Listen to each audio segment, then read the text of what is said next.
This is not the wedding I dreamed of. If the latest episode of Stuart Fails to Save the Universe explains anything, it is the fact that wherever Stuart and his friends go, chaos and destruction follows. In fact, they love the drama so much that even in a utopian paradise full of abundance and harmony, they would somehow find a way to turn it into a den of mayhem. Episode 5 is the first one in the season to not include any returning veteran cast member from the OG show, but if I am being honest, I did not even notice that missing element in the whole tug-of-war between socialism and capitalism, which were really the most prominent underlying theme this week at Stuart Fails to Save the Universe. It was surely a fun one, but that still does not explain what is exactly happening with the whole chaotic universe hopping. In the previous episode, we saw Stuart ending up in a world where he gets stuck inside a mental hospital for ruminating about his adventures across the multiverse with the help of a quantum interference device. As it turns out, in this universe, Amy Farrah Fowler was his psychiatrist, who only kept increasing Stuart's cuckoo meds after listening to him go on and on about a world with magic where Kripke turned into a penguin and Bernadette became a 90-foot-tall crusty green-skinned demon after drinking Stuart's blood. At one point in the episode, everything got so confusing that we started asking if everything was actually just a figment of Stuart's imagination. Luckily, Stuart overrides the system by playing by their rules and gets released from the hospital after his wife Denise comes back to pick him up. Before they get home to their kids, Denise stops at an art gallery, and that is how we learn that in this world, Stuart is a boogie artist famous for his work. Ironically, all the art he makes basically documents every important encounter they had in the different universes. Bert in this world owned the gallery, while Barry was a gay man married to Gary. Ironically, nobody else remembers anything about their previous adventures, and so it was on Stuart to find a way for them to get out of this idyllic universe. Well, help came through cryptic messages and a whole-ass comic book left behind by an alternate version of Stuart, which included instructions for ordering a new quantum interference device as a possible way to escape their current reality, and literally ended up in a scene from The Matrix. Of course, Stuart notices a rip in the air, which leads the group to a white room with an interference device. The episode ends with them using it again, only to end up amidst a tribe of natives amidst the forest. How do you think the group fares in this new world? Without wasting another moment, let's find out. You speak our words? Yes. As usual, the episode picks up right where the previous one ended, as Stuart, Denise, Bert, and Kripke find themselves surrounded by the natives of a seemingly peaceful village. The cap is oozing right from the very first minutes, as both the tribe and Stuart's group are amazed to find out how they speak each other's language. Sadly, at no point does the episode ever care to explain if the group had traveled back in time, but I guess we can cook our own theories, as Pasadena does not exist in this universe. Without any route that would take them to Pasadena, the group takes up the tribe's offer to go back to their village where they have food to eat, a place to rest in, water to bath in, and partners to sleep with. Barry is more than elated to accept their open invitation to sex, but Denise asks them what they wanted in return. Apparently, and none of this sounds relatable in today's day and age, might I add, the people of the tribe only wanted to have the pleasure of knowing that they met the needs of their guests.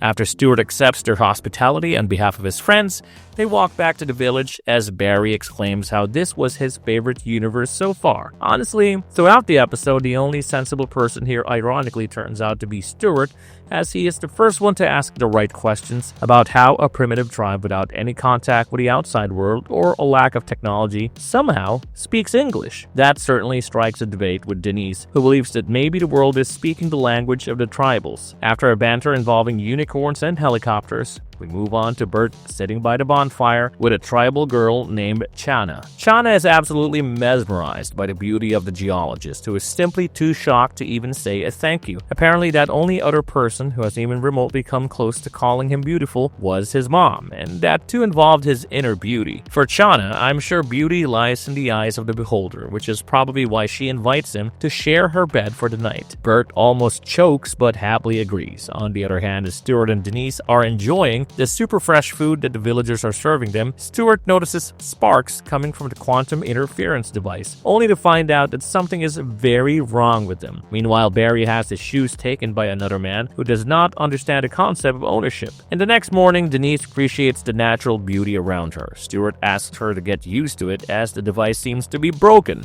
They even joke about looking for a hut in a neighborhood with good schools, which reminds them of the kids they had in a previous universe. As Stuart mentions, those kids were not exactly real, but rather projections from a malevolent force that was keeping them enslaved in a false reality. Even then, they were kids, and I think leaving them surely adds on to the heartbreak in a situation that is already cruel. Stuart had a chance at a life where he was successful, with a picket-fenced family who he loved, but none of it was real. Anyway, when Denise wonders if they really were stuck in this Garden of Eden-like paradise, Stuart mentions how someone has been sending him messages to help him through the journey. So maybe they could send a message through drums, smoke signals, or omens that would help them figure out how to fix the device. We then move to Bert, who had a rather happy night with Chana, so much so that they are now expressing their love to each other. However, Bert is very offended when Chana accepts the invitation to spend the night with a tribal chief. When Chana does not understand why she cannot love Bert and spend the night with someone else, he starts teaching her about the concept of monogamy. Chana happily agrees to become exclusive with Bert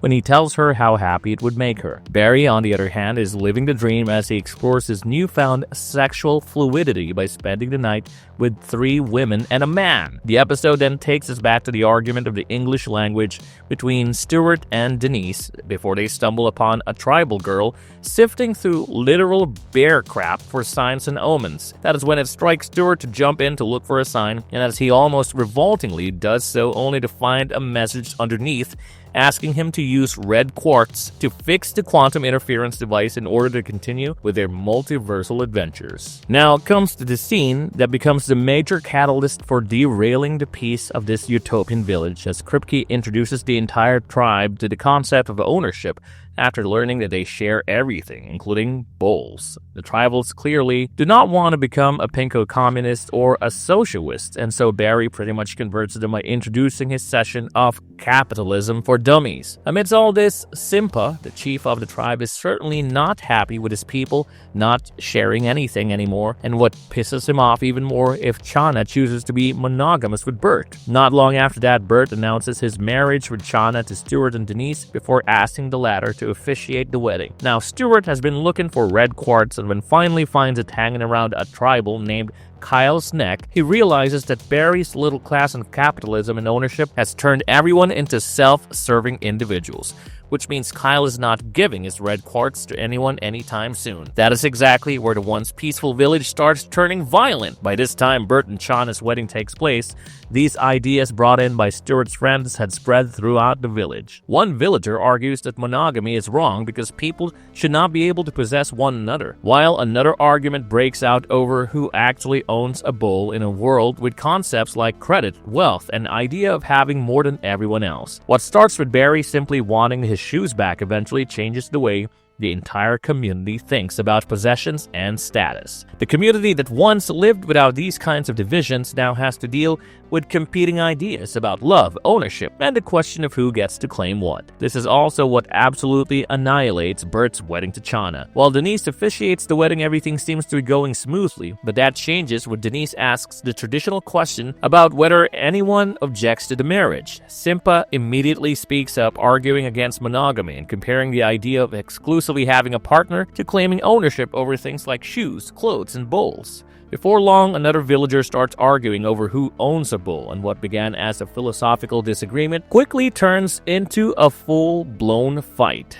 The funny part is that neither Kripke nor Bert ever intended to wreck the village. Kripke just wanted people to stop taking his stuff, while Bert wanted to know that Chana is choosing him and only him. But by introducing ideas that seem completely normal to them, they unknowingly disrupt a community that had been built around sharing everything, and Bert ends up taking the loss the hardest. After everyone manages to escape, he admits that he had actually been happy there and describes the village as paradise. That gives the episode a surprisingly the emotional edge. Bert isn't just mourning the loss of some strange alternate world because for a brief moment he thought he had found a life where he could genuinely be happy, and now it is gone. Luckily, as all the villagers starting fighting with another, and Simpo takes Chan away by force as he refuses to let her give in to a monogamous life, Stuart finds the right chance to take the red quartz off Kyle's necklace and use it to fix the quantum interference device. Now, Stuart and his friends do not exactly destroy this universe, but they definitely leave the village in a much worse state than they found it. And that's essentially the joke at the heart of episode 5, as 4 people who see themselves as more advanced stumble into what looks like a peaceful utopia and immediately starts imposing their own ideas on it. Kripke introduces ownership, which brings greed and defensiveness with it, while Bert introduces monogamy, which quickly leads to jealousy and arguments over romantic relationships. That doesn't mean the episode is arguing that private property or monogamy are inherently bad. It's more of an exaggerated comedy about what happens when you introduce your own social rules into a culture that has developed completely differently. The funniest part is that Stuart's group barely realizes how much damage they have caused until all those new ideas collide at the wedding and the whole celebration descends into chaos. And perhaps the strangest part is that they simply leave. There's no way to undo what happened or reset the village to the way it was before they arrived. The villagers have now been introduced to ideas that completely changed how they understand relationships, possessions, and each other. Whatever happens next, Stuart's group has permanently changed their world and then walked away by using the red quartz to jumpstart the quantum interference device to end up in yet another universe. While episode 5 never actually confirms that the universe we see in the final moments is Stuart and Denise's original reality, but when someone asks if they finally made it to a normal universe, the response is basically that everything looks normal so far. However, that is just an observation and not any solid proof that they're actually home, because the series has already shown that familiar-looking worlds can turn out to have completely different rules once you dig a little deeper. This probably means that while this place looks like ordinary Pasadena, it doesn't necessarily mean Stuart and Denise have made it back, or that the multiverse has been fixed. So the final scene feels more like a setup for whatever strange rule this new universe is hiding. Up until now, the only progress that the group has made in terms of interdimensional travel has been limited to figuring out enough to keep moving and survive another universe. It has been a pattern of them